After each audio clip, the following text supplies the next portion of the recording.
JoJo to the morning show on the alternative station, City 102.5. It's 8:49 now, and time for your weekly gaming report, brought to you by Comic Town, your source for comic books and more, and by Ride in Our Auto Group.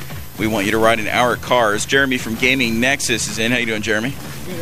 I'm doing well, man. What do you have for us this week? The first up this week, there's a lot of releases, but there are two big ones. Is Little Big Planet karting for the PlayStation 3. Okay, what's this about? This is one of Sony's big titles for the holiday, and this is taking us back to the world of Little Big Planet. Now, if you aren't familiar with that, this is a series of games that lets players create their own games and levels and share with friends.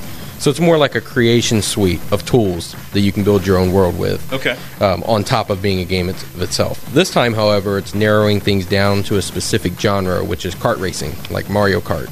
That's where you get me, because that's the game I play. Exactly. That's what a lot of people will associate with it. But think Mario Kart, but this one's going to be built entirely from your imagination. Okay. So you'll use a cookie-cutter process, which will simplify the design process. See, but that doesn't sound good when you say cookie-cutter. It sounds like, well, to me, that's a negative term. Well, that's to get you into it. Okay. It basically gives you all these objects. You can pick and choose what you want. You're just saying it's easy to put together. Exactly. Okay. But there's a level of depth to it as well. Okay. You can get beyond that to build your own things to use in the game, and you build your own courses and your own karts to use, and then you can share them online and race with friends. So there's always going to be new content, new courses to race, and everything.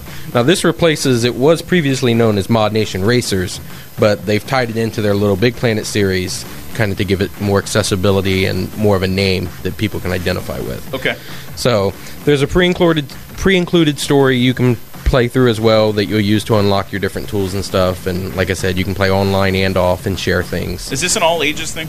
Yeah, very accessible, very cartoony, little cartoon characters, rated E for everyone. Nothing offensive in this at all, versus the other release this week, which is Halo 4. Halo 4. Let's talk about Halo 4. Yeah, Halo 4, this is the big release this week, and arguably probably the biggest release of the year. Yeah. Now, even if you aren't a gamer, you've surely heard of the franchise. This is Microsoft's key title for their games division, and they used it to launch their original system a decade ago.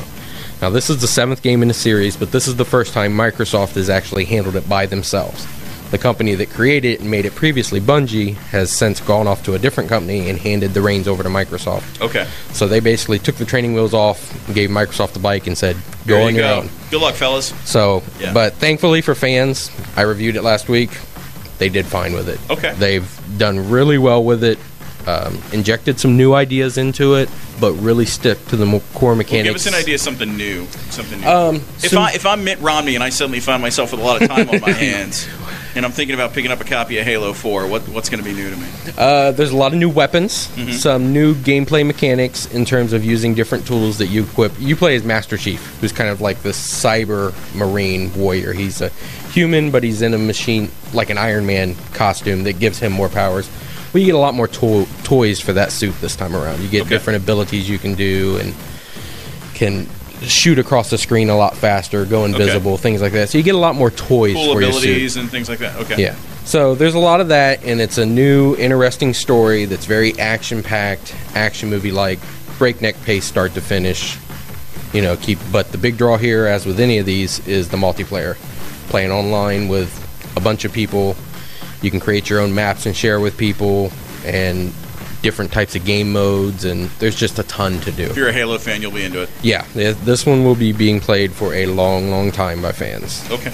That's Halo 4, Xbox 360, and also Little Big Planet karting, and that was for PlayStation 3. Thank you, Jeremy. No problem. All right. 8:53. CD 102.5. New music.